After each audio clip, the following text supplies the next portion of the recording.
सोचिए, शहर की चकाचौंध, आसमान छूती इमारतें और हर तरफ एक मॉडर्न लाइफस्टाइल। हम अक्सर मानते हैं कि खौफ, भूत प्रेत या बुरी ताकतें सिर्फ पुराने खंडहरों या सदियों पुरानी हवेलियों में बसती हैं, राइट? लेकिन जरा कल्पना कीजिए कि ये खौफ किसी शहर के बीचों बीच एक चमचमाती इमारत के 25वें माले पर हमारा इंतजार कर रहा हो तो? आज का हमारा ये सफर ऐसे ही एक भयानक सच की गहराई में उतरेगा। एक ऐसा सफर जो आलीशान इमारतों की चकाचौंध से शुरू होकर अनजानी परछाइयों के घने अंधेरे में ले जाएगा और फिर हमें ईश्वरीय प्रकाश की ओर मोड़ेगा, क्योंकि अंधेरे का अपना एक अलग सच होता है। चलिए इस रहस्यमयी दुनिया में एक साथ कदम रखते हैं। एक परिवार बड़े सपनों के साथ एक आलीशान और महंगे मॉडर्न अपार्टमेंट में शिफ्ट होता है। शुरुआत में सब कुछ एकदम परफेक्ट, बिल्कुल वैसा जैसा कैटलॉग में दिखता है। लेकिन अचानक उस घर की ऊर्जा बदलने लगती है। हवा में एक ऐसी भारी घुटन महसूस होने लगती है जैसे कमरे से ऑक्सीजन ही किसी ने खींच ली हो। सोच कर देखिए, कमरे का तापमान इतनी तेजी से और इतने भयानक तरीके से बढ़ता है कि हाथ में पकड़े हुई ठंडी आइसक्रीम महज 1 सेकंड में पानी बन जाती है। और वो खूबसूरत एक्वेरियम अचानक उसकी सारी मछलियां एक साथ मरकर पानी की सतह पर तैरने लगती हैं। ये किसी हॉरर फिल्म का सीन नहीं है, ये एक आधुनिक घर के अंदर घट रही बिल्कुल खौफनाक सच्चाई है। इस खौफ का शिकार हुए परिवार पर नजर डालते हैं। सुषमा है जो घर संभालती हैं, उनके पति प्रवीण हैं और उनके 2 बच्चे, 16 साल की अदिति और 12 साल का छोटा कुणाल। अब यहाँ सबसे अहम बात यह है कि प्रवीण का काम कुछ ऐसा था कि उन्हें अक्सर महीनों तक शहर से बाहर रहना पड़ता था। इसका सीधा सा मतलब क्या हुआ? यही कि जब इस हाईटेक अपार्टमेंट में ये अजीबोगरीब और रोंगटे खड़े कर देने वाली घटनाएं शुरू हुई तो सुषमा और वो दोनों बच्चे पूरी तरह से अकेले थे। एक अनजानी खतरनाक ताकत का सामना करने के लिए उस घर में कोई और नहीं था। और सच कहूँ तो यही अकेलापन इस खौफ को और भी ज्यादा भयानक बना देता है। घर के सारे एसी अपनी फुल स्पीड पर चल रहे थे, लेकिन फिर भी अंदर एक अजीब सी घुटन भरी गर्मी थी। और उसी गर्मी के बीच बच्चों ने पहली बार उस साई को देखा, द क्रिम्सन ब्राइड। घर के अंदर वाले कमरे में एक बूढ़ी औरत बैठी थी। उसने लाल रंग का शादी का जोड़ा पहना हुआ था, नाक में एक बड़ी सी राजस्थानी नथनी और बाल पूरी तरह से बिखरे हुए। ये कोई वहम या सिर्फ आंखों का धोखा नहीं था। एक मॉडर्न घर की साफ सफेद दीवारों के बीच लाल जोड़े में लिपटी हुई वो भयानक आकृति लिटरली किसी का भी खून जमा देने के लिए काफी थी। जाहिर है ये खौफ कोई रातों रात अपने पीक पर नहीं पहुंचा। शुरुआत मछलियों के मरने और आइसक्रीम पिघलने से हुई, लेकिन मामला तब और बिगड़ गया जब बच्चे वॉशिंग मशीन के पास गए और ठीक उसके पीछे उसी बूढ़ी औरत को छुपते हुए देखा। खौफ जब बहुत ज्यादा बढ़ने लगा तो एक रात सुषमा ने बच्चों का ध्यान भटकाने के लिए हॉल में अंधेरा किया और टीवी पर कार्टून लगा दिया। पूरे कमरे में सिर्फ टीवी की नीली रोशनी थी। तभी टीवी के पास वाले दरवाजे पर अदिति की नजर पड़ी। वो लाल जोड़े वाली डायन वहीं छुपकर उन्हें घूर रही थी। सुषमा ने जैसे तैसे हिम्मत जुटाकर पर्दा हटाया। वहां कोई नहीं था, लेकिन उस खूब अंधेरे कमरे में एक पाजेब यानी पायल की छमछम आवाज बिल्कुल साफ गूंज रही थी। डर का ये पूरा सिलसिला बर्दाश्त के बिल्कुल बाहर हो चुका था। प्रवीण शहर से बाहर थे तो बुरी तरह डरी हुई सुषमा ने तुरंत अपनी सास को फोन मिलाया। सारी डरावनी और अजीब घटनाएं सुनने के बाद उनकी सास ने जो कहा उसने सुषमा के सबसे बड़े डर को सच साबित कर दिया। उन्होंने बिना किसी शक के चेतावनी दी कि उस घर में कोई नेगेटिव एंटिटी, एक बेहद डार्क और नकारात्मक शक्ति आ चुकी है। वो नया, चमकता हुआ और सुरक्षित घर अब एक खतरनाक शक्ति के कब्जे में था। ये महज कोई दिमागी खेल नहीं था, बल्कि एक ऐसी डरावनी हकीकत थी जो अब सीधे उस परिवार को अपना शिकार बना रही थी। और अब आता है इस कहानी का सबसे रोंगटे खड़े कर देने वाला पल। एक रात सुषमा डाइनिंग हॉल के सोफे पर बच्चों को अपने पैरों पर लिटाकर सुलाने की कोशिश कर रही थी। तभी अचानक एक अजीब सी बहुत भारी सांस लेने की आवाज आने लगी, बिल्कुल पास से।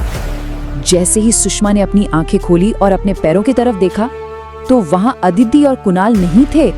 उनकी जगह उसके पैरों पर वही लाल जोड़े वाली डायन बैठी हुई थी, आंखें बंद और जोर जोर से भारी सांसें लेती हुई। खौफ के उस एक्सट्रीम मोमेंट में सुषमा ने अपनी पूरी ताकत से उस साई को धक्का दिया और अपने बच्चों को लेकर चीखते हुए वहां से भाग खड़ी हुई। इस भयानक खौफ से निकलने का अब सिर्फ एक ही रास्ता बचा था, एक जबरदस्त उतारा। एक अनुष्ठान शुरू हुआ जो सच में हैरान करने वाला है। पंडित जी ने एक कोरा सफेद कागज मंगवाया और दोनों बच्चों के हाथ उस पर रखवा दिए। फिर शुरू हुआ प्राचीन मंत्रों का उच्चारण। इसके तुरंत बाद पंडित जी ने एक बड़ी सी लोहे की कील ली और उसे जोर से घर के दरवाजे पर ठोक दिया। जैसे ही वो कील दरवाजे में गड़ी, दोनों बच्चे दर्द से बुरी तरह चीख पड़े। लेकिन सबसे शॉकिंग बात तो तब हुई जब बच्चों ने उस सफेद कागज से अपने हाथ हटाए। उस कागज पर खून की एक बिल्कुल साफ बूंद गिरी हुई थी, जबकि बच्चों के हाथों पर खरोच का एक निशान तक नहीं था। दरअसल वो नेगेटिव एंटिटी इन बच्चों की लाइफ फोर्स चूस रही थी, जिसे उस पावरफुल अनुष्ठान ने हमेशा के लिए काट दिया। यहाँ से हमारा ये सफर एक बिल्कुल नया मोड़ लेता है। एक तरफ वो अंधकार था, वो भयानक परछाई जिसने एक हंसते खेलते परिवार की ऊर्जा को चूस लिया था, लेकिन दूसरी तरफ है प्रकाश, महादेव और खाटू श्याम बाबा की परम रक्षक शक्ति। जहां अथाह अंधकार होता है ना, वहां परम रोशनी भी हमेशा मौजूद होती है। जब इंसान सांसारिक या पारलौकिक बुरी शक्तियों के आगे एकदम बेबस हो जाता है, तब ईश्वरीय शक्तियां और आस्था ही उसका कवच बनती है।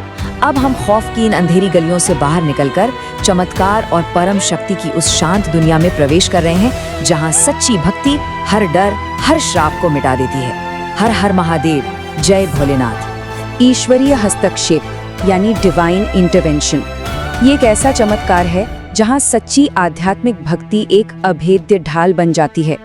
चाहे वो कितना भी घना अंधेरा हो, कोई शापित जगह हो या फिर इंसानी लालच का भयानक रूप ही क्यों ना हो, ईश्वरीय शक्ति हमेशा न्याय और सुरक्षा देती है। देखिए, आस्था सिर्फ दिमाग का कोई विचार नहीं है, बल्कि इस पूरी भौतिक और अभौतिक दुनिया की सबसे शक्तिशाली ऊर्जा है। जब दिल से कोई सच्ची पुकार निकलती है ना, तो ये ऊर्जा हर सांसारिक और अदृश्य बुराई को जड़ से खत्म कर सकती है। आस्था की ये अद्भुत कहानियां बिल्कुल इसी बात का प्रमाण है। जैसे पहली कहानी अनाथ गीता की है। बेचारी की मेहनत की सारी कमाई एक लालची जमींदार ने हड़प ली थी। बेबस गीता ने सड़क किनारे एक शिवलिंग पर जाकर प्रार्थना की और फिर महादेव का ऐसा चमत्कार हुआ कि उस लालची जमींदार का सारा चुराया हुआ धन रातों रात सूखे पत्तों और रेंगते हुए सांपों में बदल गया। बिल्कुल अनबिलीवेबल है ना। दूसरी घटना खाटू श्याम बाबा के एक परम भक्त की है। वो अनजाने में जमीन का एक शापित टुकड़ा खरीदने जा रहा था, एक ऐसी जगह जहां पहले एक भयानक हादसा हो चुका था। वो जमीन उसके लिए पूरी तरह विनाशकारी साबित होती, लेकिन बाबा के चमत्कार ने ऐन मौके पर हस्तक्षेप किया और उसे वो जमीन खरीदने से रोककर उसकी जान बचा ली। ये घटनाएं साबित करती हैं कि सच्ची आस्था न सिर्फ न्याय दिलाती है, बल्कि अनदेखे खतरों से ढाल भी बनती है। तो इस पूरे सफर का सबसे बड़ा टेक अवे क्या है? यही कि आस्था हमेशा अंधेरे पर जीत हासिल करती है। आज के सुपरफास्ट लाइफ और कंक्रीट की इन आलीशान इमारतों के बीच भले ही प्राचीन परछाइयां और अनजाने खतरे कहीं छुपे हों, लेकिन ईश्वरीय प्रकाश ही हमें अंतिम सुरक्षा देता है। अटूट भक्ति के जरिए न सिर्फ खुद को सेफ रखा जा सकता है, बल्कि इस पूरे ब्रह्मांड में एक सही आध्यात्मिक संतुलन भी बनाया जा सकता है। बाहरी दुनिया का डर चाहे कितना भी बड़ा या मॉडर्न क्यों न लगे, हमारे भीतर के विश्वास की लौ हमेशा उससे कहीं ज्यादा रोशन और ताकतवर होती है। और अब इस सफर को खत्म करने से पहले एक गहरा सवाल जो शायद हमें सोचने पर मजबूर कर दे। क्या हमारे ये आधुनिक घर, ये 20वीं मंजिल पर बने आलीशान अपार्टमेंट्स सच में उन प्राचीन परछाइयों से पूरी तरह सुरक्षित हैं? इस दुनिया में बहुत कुछ ऐसा है जिसे हम आंखों से नहीं देख सकते, लेकिन इसका मतलब ये बिल्कुल नहीं है कि उनका वजूद नहीं है। विज्ञान और मॉडर्निटी की अपनी कुछ सीमाएं हैं और उसके ठीक परे शुरू होती है वो रहस्यमयी दुनिया जिसका सामना कभी भी कहीं भी हो सकता है। इसी सोच के साथ आज का हमारा ये विश्लेषण यहीं समाप्त होता है। सजग रहिए और सुरक्षित रहिए।